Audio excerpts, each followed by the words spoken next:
Hello and good morning, good afternoon, good evening, wherever you are around the world, and welcome to today's Postgrad Insights session. We're joined today by Heriot-Watt, Edinburgh Business School. They're going to be talking to you, as you can see on the screen, about digital marketing and the latest trends. So there is a good panel discussion set to come up in the first half of this webinar. If you have any questions at all, please put it in the Q&A or the chat facility. If you're looking for one of the Postgrad Solutions £2,000 bursaries, you can find out more information on that by clicking on the link in the chat facility that will be there shortly. Reminder, if you're watching on demand, this will not be an interactive session for you. And what you do need to make sure you do is email webinars@postgradsolutions.com. I'll be back for the Q&A towards the end. I'd like to hand you over to Ross, who is from Heriot-Watt Edinburgh Business School. He'll be taking you through the next 20 to 30 minutes, and I'll be back towards the end. Ross, over to you. Hello, everybody. Thank you for joining, everyone online, wherever you may be. Hope you're doing well. It's a pleasure to be here to speak to you about our invite you to this panel discussion. As you can see, we're going to be looking at the latest trends in digital marketing, and I'm joined on a panel today with digital marketing experts who are also academic faculty at Heriot-Watt University. Firstly, I'm joined by Dr. Andrea Oniga, who is Assistant Professor in Digital Marketing at Heriot-Watt University, based at our Edinburgh campus. Andrea is our Global Programme Director for the Masters in Digital Marketing that we offer at Heriot-Watt University in Edinburgh and also at the Dubai campus. Andrea is delivering courses in customer experience, digital marketing, and digital marketing analytics, and brings a lot of experience from industry to that role. Andrea's also been involved in funded projects, knowledge transfer projects within digital marketing and digital marketing strategy areas also. I'm also delighted to be joined by Dr. Melis Ceylan. Dr. Melis is an assistant professor in marketing at Heriot-Watt University at the Edinburgh campus, and focuses on branding and brand management aspects of marketing. Melis teaches across a range of courses and also on the MSc Digital Marketing program as well to our students there. And I myself, my name is Ross Curran. I'm the Head of Department for Marketing Operations Department in Dubai, at the Dubai campus of Heriot-Watt, where I'm also the local program director for MSc Digital Marketing, delivering courses within digital marketing, responsible marketing, and doing research in tourism marketing areas. So delighted to be here. And I think it's a really timely moment for us to engage in this conversation and to have this discussion, because we are seeing really rapid developments and transformation within the field of digital marketing. I think that's also perhaps a reason why there's so much interest from the current students we have, and also from industry in approaching us and joining us to develop their skill sets in this area. So small businesses, they're able to now exert a real global reach through well-executed and effective digital marketing. But conversely, they're now having to compete in a far more competitive and ever-crowded marketplace, which brings some challenges along with it, obviously. So there's a lot of interest in understanding how brands can use digital spaces more effectively, more efficiently, to punch above their weight and to cultivate really enduring, long-term and sustainable relationships with their consumers. It's also timely because the jobs market in digital marketing is continuing to evolve. It's changing rapidly. According to a fairly recent Chief Marketing Officer's report published just last year, marketing leaders are overwhelmingly prioritizing hiring talent and growing their teams and developing the talent they have. Over 30% of marketing budget is expected to be spent on marketing technology in the future. And in relation to AI, which I think everybody is talking about and everyone is discussing, the same report notes that AI is having a very positive impact on marketing organizations. And marketing leaders are reporting that sales productivity is improving on average 5.1% due to AI. So I think with all this change, it's a very timely moment for us to pause and reflect and engage in conversation on this. We're going to touch upon a number of themes within this conversation. Firstly, we're going to look at new trends and opportunities. Then we'll look at employers and what they might need from graduates, what things employers might be looking for from graduates as well, and any potential skill gaps. And then we'll look at the Heriot-Watt MSc in digital marketing and how this might be appropriate for to help meet the needs of those employers and develop students ready for industry. So my first question is related to this theme of new trends and opportunities in the industry. So I'm keen to hear what our panel's views are on what they see as being the next big thing or the key opportunities within digital marketing over the next 12 months and beyond. What changes have you seen fairly recently that you think are going to take off and be critical for students to be able to engage with and work with in the future? So first one, I'll direct that first question towards you, Dr. Andrea, if that's okay. Yeah, of course. So I think in terms of trends, obviously digital marketing changes at quite a rapid pace. I think, since I've started being active in this area, certainly there's been a large amount of change happening. And I think in terms of the most recent trends, we're seeing quite a lot of emphasis on the customer experience as a whole. So thinking about the totality of touch points that customers engage with companies, thinking about the totality of interactions and looking at it from a holistic perspective, if you will. So understanding how the journey of the customer with the organization looks as a whole and considering where the organization can then, through its digital marketing activity, better respond to the needs of the customers. We're also seeing an increasing emphasis on using analytics, using data to enhance, to evaluate performance as well. And I think finally, one of the key things that we've begun seeing recently in digital marketing has been the use of AI. So Ross briefly touched upon that, but really it's been quite transformative for digital marketing. So now we know that marketers are increasingly learning how to use AI tools to communicate to their customers, to personalize the content that they offer, and then also to create more engaging content. Melis, is there anything you'd like to add, or? Yeah, thank you, Andrea. I agree with everything you said. Because I teach branding and communications, I like to approach this from branding perspective. So when we look at the marketplace, we see that there are many brands. And what these brands offer are being very similar to each other most of the time. And I think brands need to use this latest technologies, AI, machine learning, social media, to be authentic and to create a distinctive place in the minds of consumers. So they can be using AI chatbots, voice-over systems to create personalized communications with their customers. They might be using augmented reality, VR technologies, again, to create personalized experiences with them. For instance, a virtual fitting room might be a personalized experience.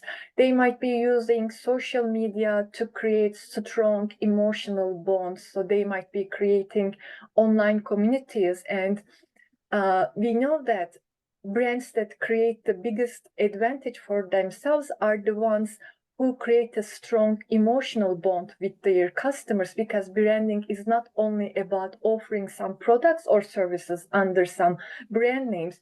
Brands are laden with meanings. They create additional benefits for consumers.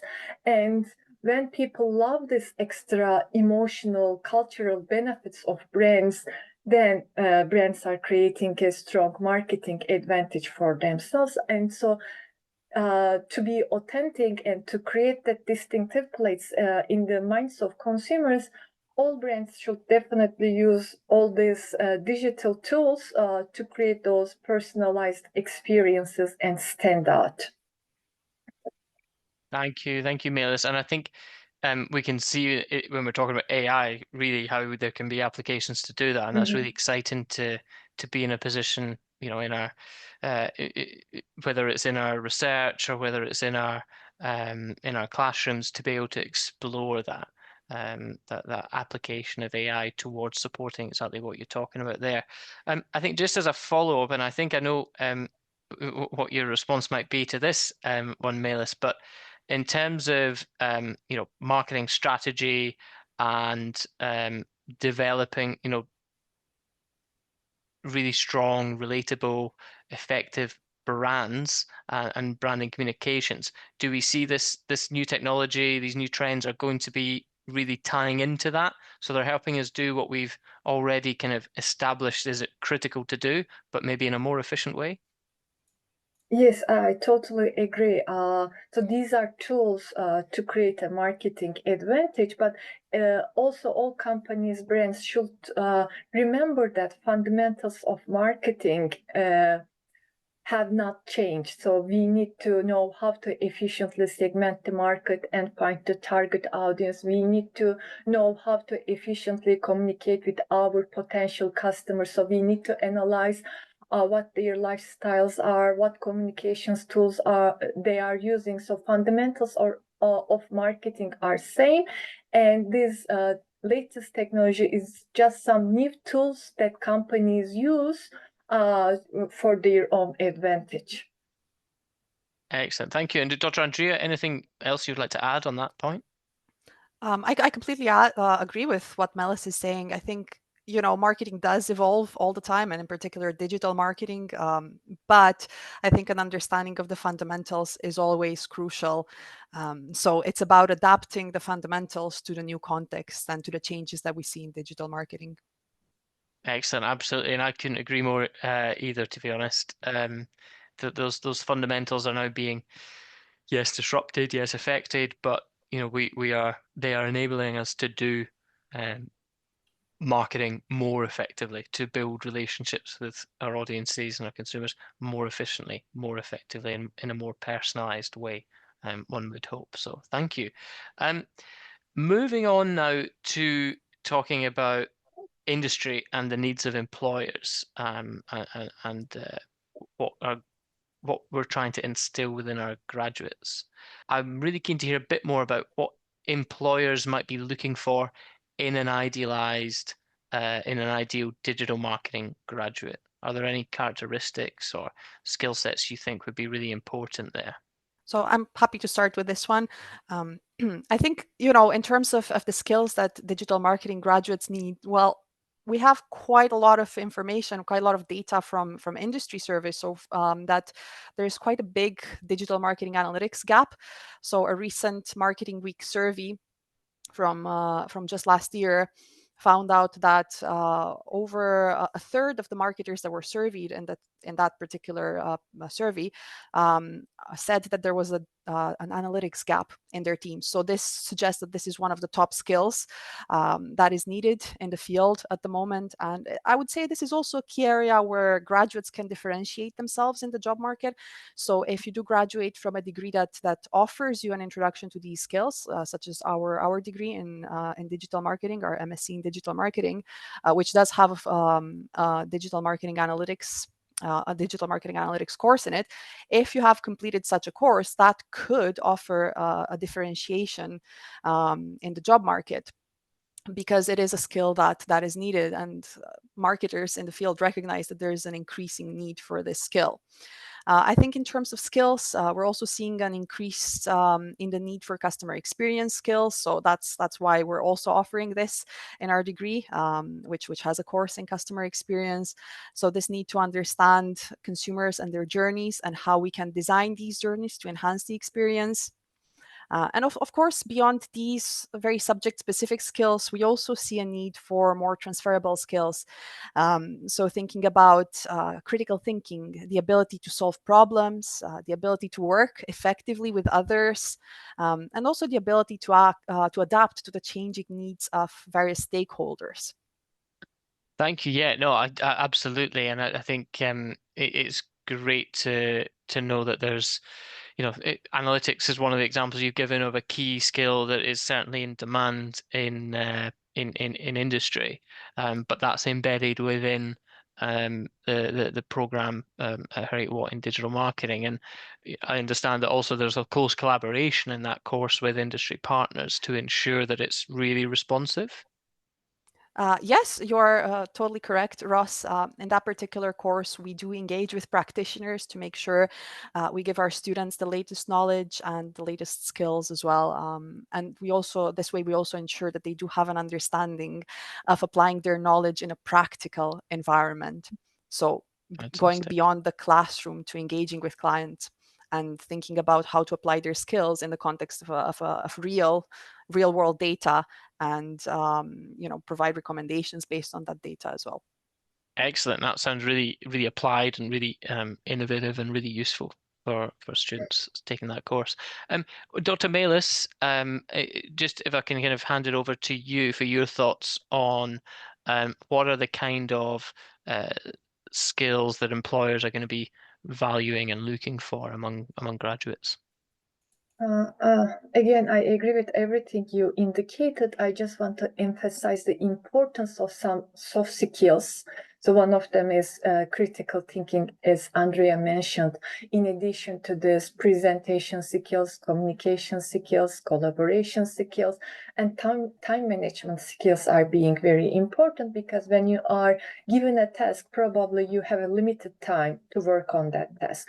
And probably you will need to communicate with other people, not only in your department, but also in other departments, which means that you need to have some knowledge about what other people are doing to be able to exchange knowledge between each other and bring a solution to the problems. So you need to make presentations, and you need to make sure that everyone is able to follow you, understands you, and so you collaborate efficiently and bring solutions to the problems. So we design all our courses in a way that students will be able to improve these skills. For instance, some classes have team projects, some classes have individual coursework assignments, so they are giving a limited time to work on the tasks as part of their coursework series. In some projects, they write written reports. In some projects, they do in-class presentations to improve their presentation skills. So in some courses, there are authentic problems. In some other courses, maybe it is not authentic, but they still use their knowledge related to theories, tools, concepts, and apply them to the problems given to them. So they are able to improve their critical thinking abilities, time management skills, and collaboration skills, which are very important in the industry today. Thank you. Thank you, Dr. Malis. I think that's really, really important, just to hammer home the continuing importance of those skills. Sometimes referred to more as the soft skills, but nevertheless, they're critical if graduates are going to be successful in developing their career. Just as a follow-up question on the on what industry might be looking for within graduates. So there's evidence in the literature to suggest that that as kind of an ideal type of graduate maybe has expert knowledge in one aspect of digital marketing, but also a broader knowledge, still a good knowledge of a wide range of areas. I'm wondering if that would be a perspective that you would agree with, that you would feel you would support. And firstly, if you'll go to you, Dr. Malis, just for your view on that. Yes, I totally agree, because as I just tried to explain, when you are working, you will not only work with people in your own department, but you will be working with different people from different departments, and you will need to exchange knowledge, which means that you need to have an understanding of what other people are doing, so that you can exchange knowledge, help each other to solve your own tasks. So definitely a T-shaped knowledge where you have some knowledge about various different things at a certain level, and also deep knowledge on your own specialized area is being very important. I would agree with that, but I would also say that also depends on the type of organization that you might work with. So I think obviously there will be larger organizations where you will get the opportunity to specialize in a very specific domain, but that's not the only career opportunities that you might have. So if you, for example, work for maybe a smaller organization, you might be the only person that's doing digital marketing in that organization, and in that situation, you will definitely need a very knowledge of all the areas of the activity. Of course, you can still specialize in a specific skill, but I would say that if you are working for a smaller organization, you might draw quite a lot on the broader knowledge that you have in digital marketing. So I would completely agree with what my colleagues have said, but just wanted to highlight that there's a variety of careers that you can have in digital marketing, and the type of career that you end up pursuing might also shape the types of skills that you need to develop and work with. Excellent. Thank you very much. So moving on to then I have another question related to this area. In terms of supporting a career in digital marketing, obviously Heriot-Watt University, we offer master's programs, education to support employability for students. What would you say, or could you comment, please, Dr. Andrea, first, on the value of an MSc in the area of digital marketing and the type of skills or qualifications maybe that come with that might signal something positive to an employer, might signal that somebody is ready to make a contribution that's a very valuable one to their organization? That's a very good question, Ross. So the first thing I want to mention here is obviously the degree, the MSc in digital marketing, does give you the subject-specific skills that are needed. So obviously completing such a degree will be one way to showcase to the employers that you have knowledge in these subject areas. But I did want to emphasize that, and I'm going to be touching here a little bit on what Melis said earlier as well about authentic assessments. But what we try to do a lot in our courses is we try to design our assessment in such a way in which it enables students to develop the skills that they will use in the workplace as professionals.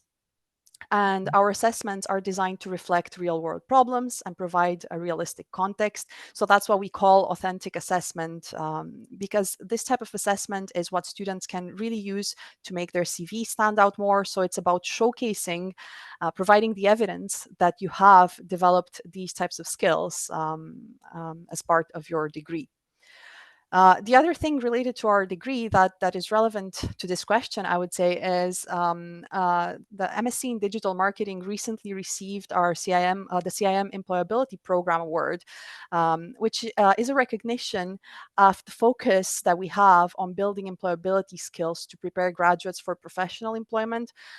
So it's not just about giving them the knowledge, it's equipping them more broadly to be able to react to problems in the workplace, to work effectively. So it's about developing those transferable skills and being able to, again, provide the evidence for those when they are asked about this on, let's say, job applications or CVs.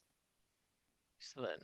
Thank you. That's really, really helpful and great to learn a bit more about the Graduate Gateway element and the employability element for the MSc program. Dr. Melis, any comment you would like to add on that about what sort of skills and abilities and qualifications could be a really positive signal to prospective employers?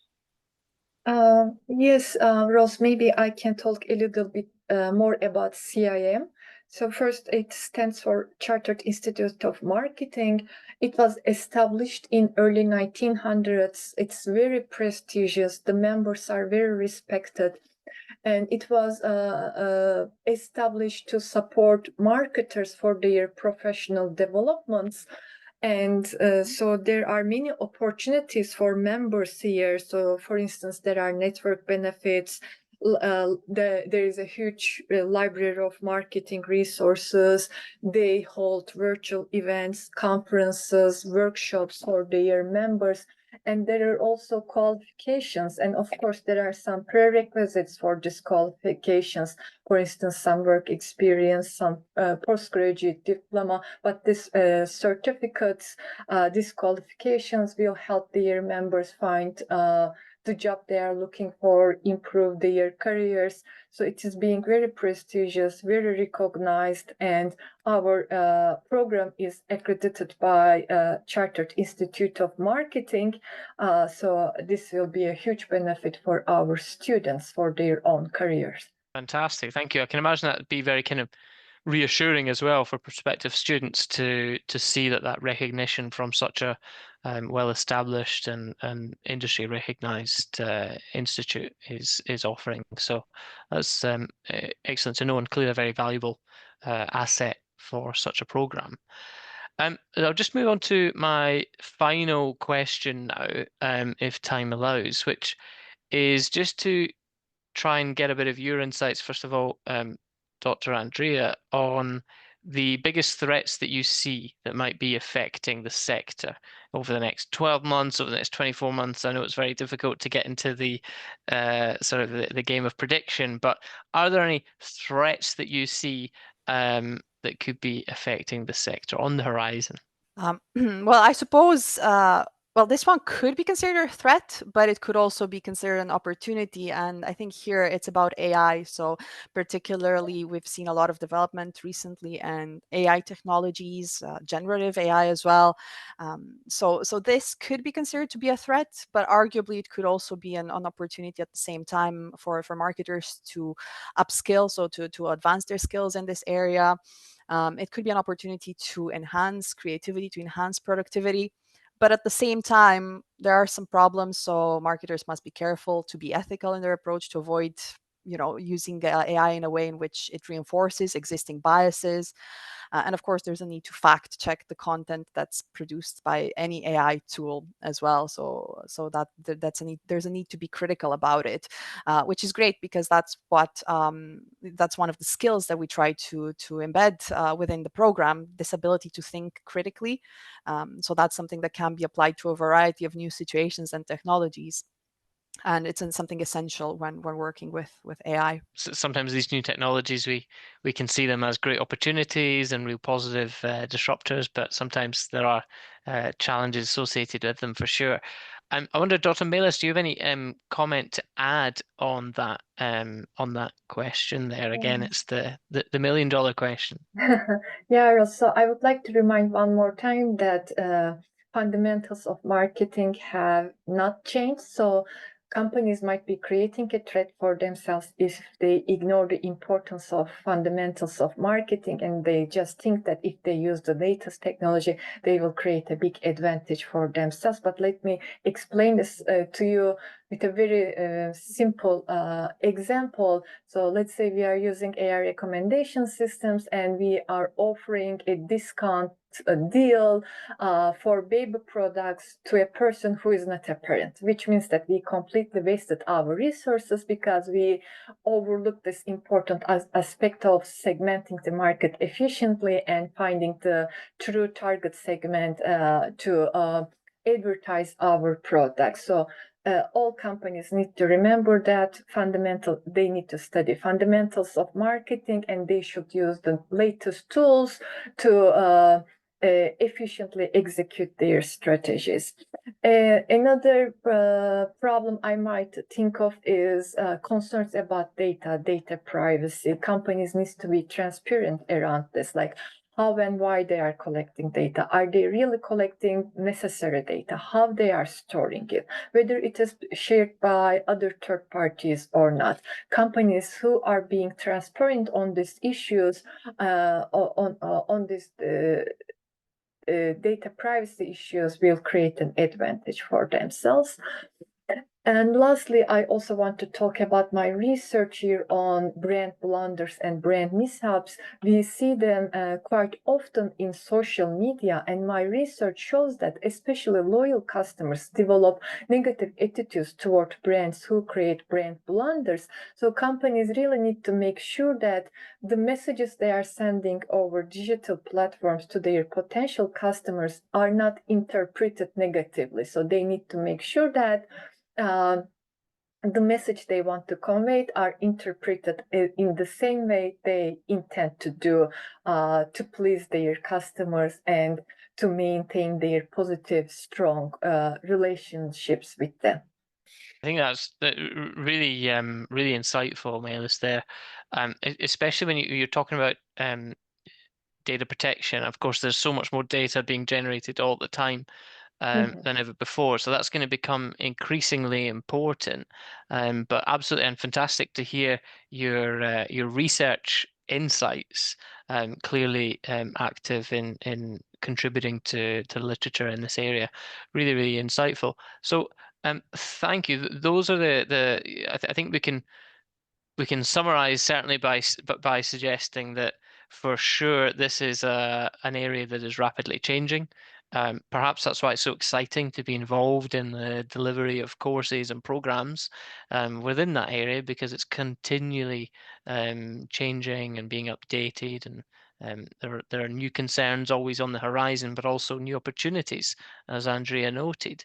And I think in terms of the job prospects and industry and potential employability, there's clearly opportunities for graduates who have got the right blend of those soft skills, the critical thinking skills, that fundamental marketing knowledge, to combine that with those practical skills and that very contemporary, up-to-date knowledge of digital marketing analytics, of actually applying theory to practice in a supervised classroom environment. I think that is going to be, invaluable, and for that to then be also recognized by Chartered Institute of Marketing, i.e. the program's employability outcomes and opportunities, and the program's key components being relevant to industry. I think that is some of the takeaways for me from this conversation. So thank you very much. It's been it's been very insightful for me. I think now we can move on to the presentation segment, where I can talk through some of the components around the MSc Digital Marketing that we offer. As I mentioned previously, if we go to this slide, thank you. Why study with Heriot-Watt University? Well, we're ranked very highly in Scotland for graduate outcomes, according to the Graduate Outcomes Survey. We are also ranked very highly in Scotland for our marketing department. In terms of our footprint globally, you're joining a learning community at Heriot-Watt that spans 3 different international campus locations, with this particular program being offered in Edinburgh and in our Dubai campus. So not only is a cohort in one location, but it's actually, it's a cohort that can interact and engage with others at different international locations. And I think when people are considering Heriot-Watt University, they're reassured, because we've got a really long-term track record of success in terms of producing and upskilling students with the skills they need for the jobs market of the time. And that's a real part of our heritage as an institution for more than 200 years. Clearly, students are regularly reporting a very positive student experience, and there's a variety of ways in which we work to continually enhance that experience. And one way is through Go Global opportunities. So students do have the opportunity to move from one campus to another campus for a semester of study, or sometimes for longer as well. Next slide, please. Thank you. So the MSc Digital Marketing is accredited by the Chartered Institute of Marketing, as came out in the discussions previously. And Typically, it will be delivered over 2 semesters for full-time students, a September semester, semester 1, and a January semester, semester 2. And there'll be a mix of different courses. Some of those courses will be mandatory courses, which means students must take those courses, and there will be some courses that are optional courses for students as well. Sometimes, depending on campus location, the optional courses that are available can sometimes be subject to change. So typically a student would do 4 courses if they're studying full-time per semester, 8 courses in total, and then progress once passing those courses, progress on to a dissertation capstone component at the end of their dissertation, which is a great opportunity for students to do a really in-depth research project and apply some of the theory they've learned, and to go and contribute to it, to develop it, to test it, collect data, and empirically explore it. If we go to the next slide, we can see semester 2 courses here. And one of the courses we've actually discussed, or 2 of the courses we've discussed, we can see semester 2, first one being branding and communications, which will address some of those fundamental branding components, the DNA of the brand, which Dr. Mellis is active in leading on.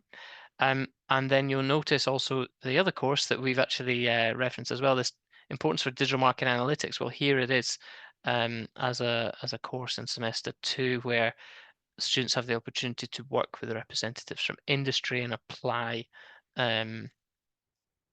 theory to practice in a really contemporary, up-to-date way to support their future employability. You'll also see of note in semester 2 is this mandatory course called Research, Philosophy and Practice. Now that course is critical. It's a course that's studied by all of our postgraduate taught students within the business school. And it is a course that lays the foundations for the subsequent dissertation course that students will then do. So it gives students a real good understanding of research philosophy, of different methodological considerations that can be used in academic research, different analysis approaches, and how a research project would be managed and designed and delivered. If we can go to the next slide, please. Thank you. So as I mentioned, successful completion of the 8 taught courses in the programme would lead to progression to the dissertation. Now in Edinburgh, our courses are delivered typically in the daytime hours, regular teaching hours, and in Dubai, our postgraduate courses are delivered in the evenings and weekends. In Dubai also we have part-time students can enroll in the program, so they can elect to study part-time, perhaps to balance work and family commitments along with study as well. And in such a case, a student would do 2 courses per semester over the 2 semesters, but then they do another academic year with another 2 courses per semester, and then progress on to dissertation, all being well, after that is concluded. If we can go to the next slide, please. Thank you. So as Dr. Andrea outlined, this came through in the discussion as well. The MSc degree is accredited by the Chartered Institute of Marketing, CIM, and this accreditation enables students to then progress and take some of the CIM certificates and qualifications that they can undertake afterwards. They require study, and they're very much valued by industry and widely recognized by industry as well. And these, by studying with Heriot-Watt on this program, because it has the CIM accreditation as part of their graduate gateway program, it leads to a saving of approximately £300 or 1,200 dirhams in assessment fees for the CIM once a student decides to progress and undertake those. But they are professionally recognized, and they're very beneficial for our graduates as they go into the jobs market as a point of differentiation as well.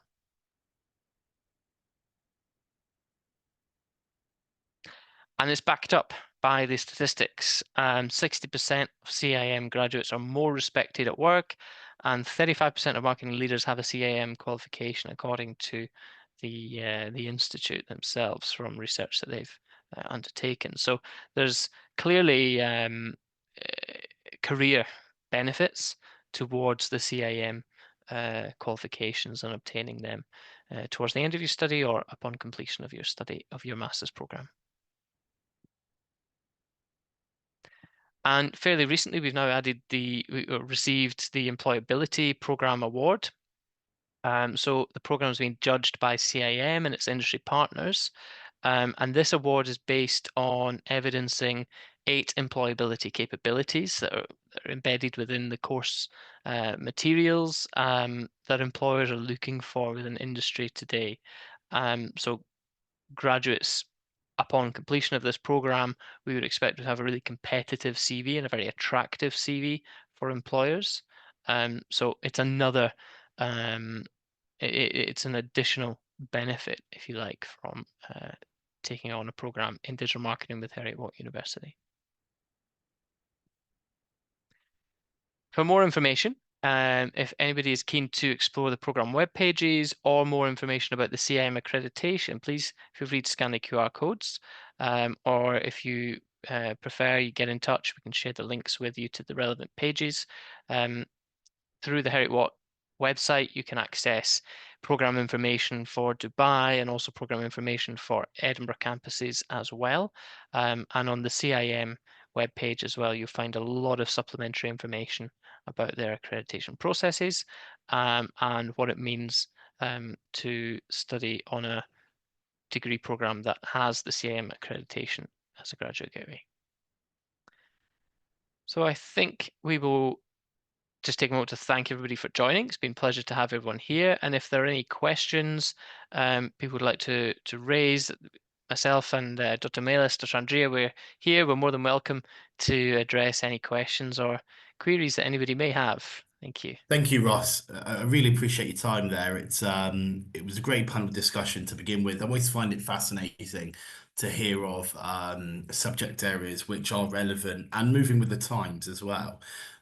So great to hear. I've got a couple of questions. We are streaming this on social media, and a couple of questions have come in naturally about funding and scholarships and various different aspects when it comes to financial aid. We're going to start with that. From a scholarship perspective, what opportunities are there for students from within the UK initially, and then on an international level? I'm not just thinking in-house, I'm thinking externally as well. Name a few: Chevening, Marshall scholarships, Commonwealth, that someone can apply for and find out more information about the courses for.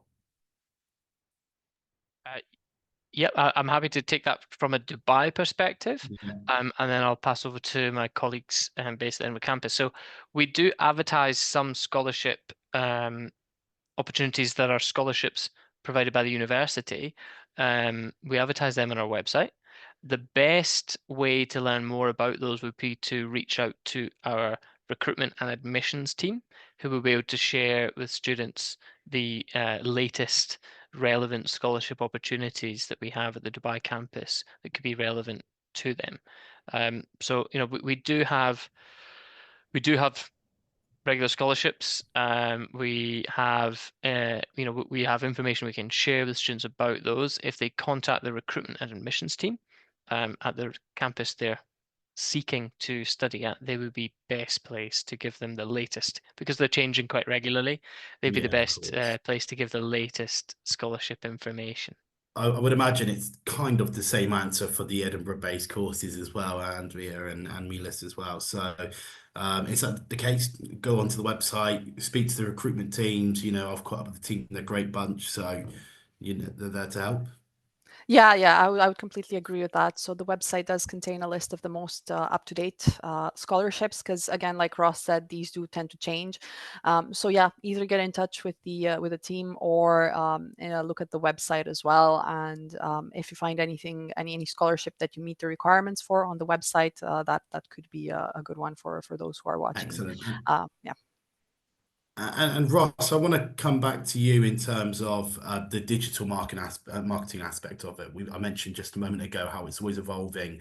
Know that in 10 years' time we'll be in a totally different space to where we are now. You know, there's no end to the technology really. When it comes to career aspirations and employability, what partners do you work with on a global scale? You know, you mentioned there you're in the Dubai campus, the other two are in the Edinburgh campus.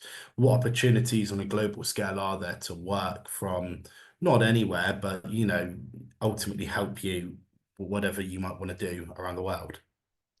Yeah, so do you mean what industry partners we work with Yeah, as yeah, part of the program at different campus locations? Yeah, we work with many. Some are global, some are local. And I think that's quite a good way to be set up because it means that our students are working with a range of different sizes of organization and getting a feel for what that might mean. But you know, for example, we in Dubai we work closely with Trustline Digital and other digital marketing agencies, and we also work on some of our global courses with industry representatives who maybe are based in the Dubai campus, but yeah. they're working for global brands. So we're getting insights relevant to Dubai, but still have relevance globally. And of course, our graduates are not going to be only working in the jobs market in Scotland, in the UK, or only in the jobs market in Dubai and UAE. We want to really develop that global mindset within them.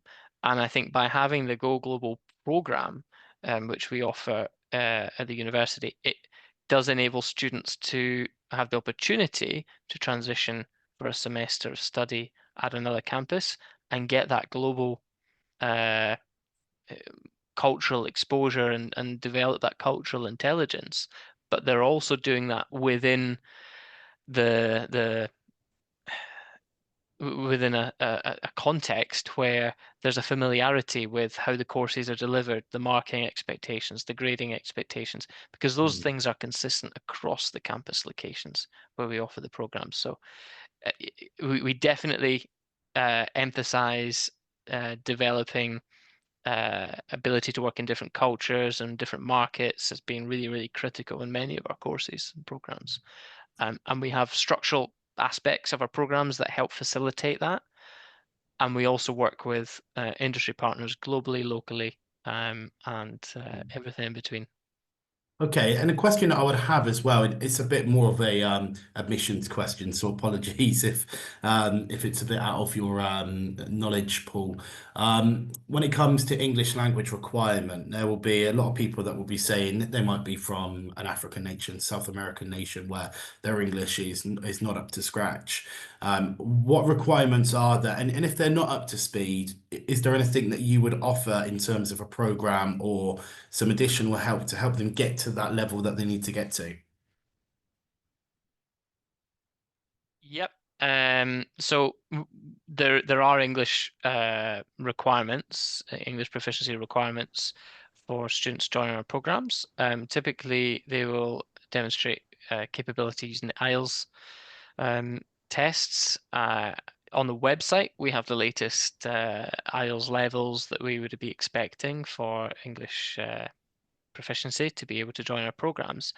Where students are perhaps not satisfying those criteria, there can be options for students to demonstrate, you know, capability or to develop that capability.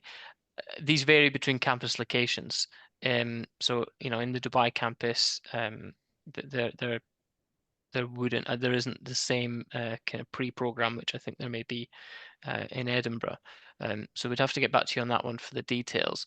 Mm. But to support students when they are on the program, once they've satisfied those criteria, there are resources available. We have an English gym, for example. Similarly, we have a maths gym, and we have support for students. We have student success advisors who can guide students to resources and courses that might be able to upskill them and develop any limitations they might have in those areas. Superb. In terms of the application process, we saw through your presentation, you got the QR codes in terms of how to go on and apply, how to find out more information. But if a student was to apply and there were any issues along the way, what kind of help would there be? Because applying isn't always simple. There's always an issue somewhere along the line. But how do you kind of handhold the prospective student through that process? Yeah, so our recruitment admissions team, they're really supportive. They're really keen to guide students and support them where possible as far as they can. So if a student has already undertaken or an applicant has already got some part way through an application and for whatever reason maybe has hit a bit of a roadblock, and that's perfectly understandable. If they have done, then please do reach out to our recruitment and our admissions team. There's email contacts for them listed on the website.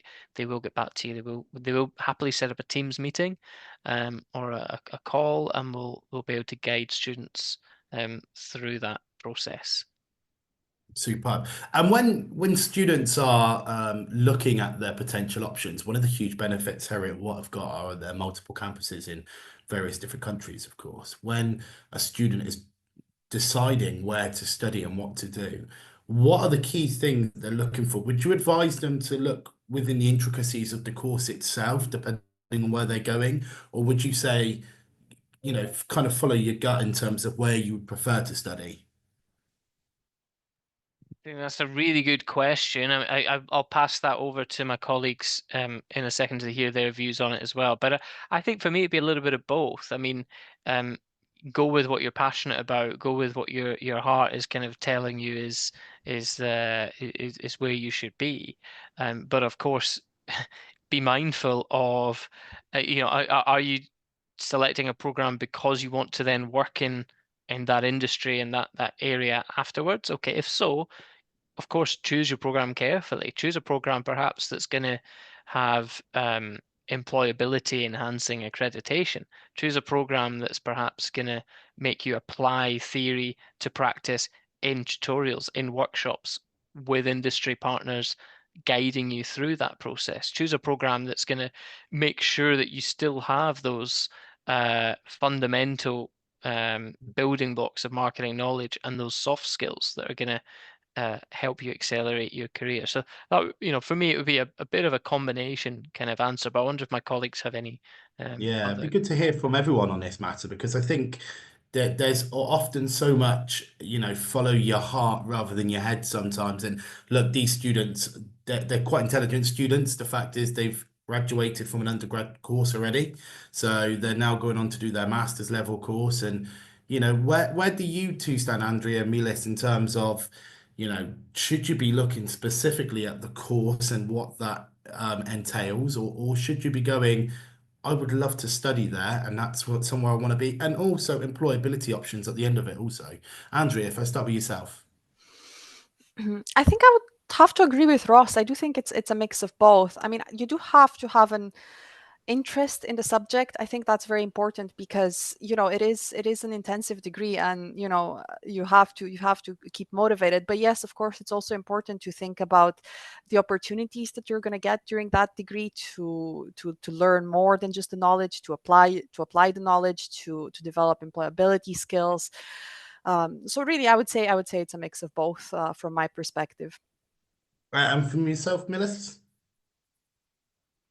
I agree with everything Andrea and Ross said. Unless a person is motivated to do something, no matter how good the institution is, how good the program is, they cannot succeed. So if they want to study in this program, if they want to be a digital marketing analyst, if they are happy to pursue a career in this area, then they should be choosing an institution program that will support them, that will provide them with good opportunities to find some good and job opportunities for themselves after graduating. So Heriot-Watt is a great place in that sense. My observation is everyone in the school is very supportive. There are very good close relationships between students and faculty. If they want to pursue a career in digital marketing, this is definitely a right place for them to be. Excellent. And I think I saw a strap line, and correct me if I'm wrong, Ross, that Heriot-Watt have been voted Scotland's #1 postgraduate employability provider for 2 or 3 years running now, which is an unbelievable stat, considering some of the powerhouses within Scotland. We don't need to name them, but the obvious candidates, that's a massive accolade. So just finally, to those students that are watching, Ross, I'll kind of let you have the final word in terms of what students should do if they want to find out more information. You had the QR code there. And what are the intake dates? I presume now you're looking for September 2025, and then you mentioned the semesters also can start in 26 in January. Yeah, absolutely. The entrance dates, the next one we're looking at would be September, absolutely. And therefore, we'd be it's always good when applicants and then students can get enrolled and set up ready to hit the ground running in the first weeks of teaching in September. But in Dubai, also we will be open for part-time students in January for the January semester, so January 26. We have, and those students will join the same cohort. They're still going to be part of a large cohort of students. And I think in Edinburgh, Andrea, you will be looking at September as well. Yeah, so we've got a September intake. That's the next one. If you're interested, if anyone who's watching this is interested in applying, that would be the next one. But we also have a January intake in Edinburgh as well. So if anyone's interested in, starting their degree in January, that is an option as well. Okay, I would encourage anyone to find out more information to head over to postgrad.com. All the information on both campuses actually is listed on our website. It's a difficult choice. To be fair, Edinburgh is a wonderful city, and everyone knows about the glamour of Dubai. So, Ross, Andrea, and Mila, thank you for your time. Really appreciate the last hour. It's been really engaging. The Q&A has been great. The panel discussion was fantastic, and obviously the presentation itself was informative. So if anyone's missed anything, has any questions, any concerns related to this, please email webinars@postgradsolutions.com. This will be on demand on YouTube and on postgrad.com, and this will be sent to everyone that's registered over the last 24 to 48 hours. But for now, thank you very much, everyone involved. Thanks for your time, and we look forward to seeing you again later in the year. Thank you.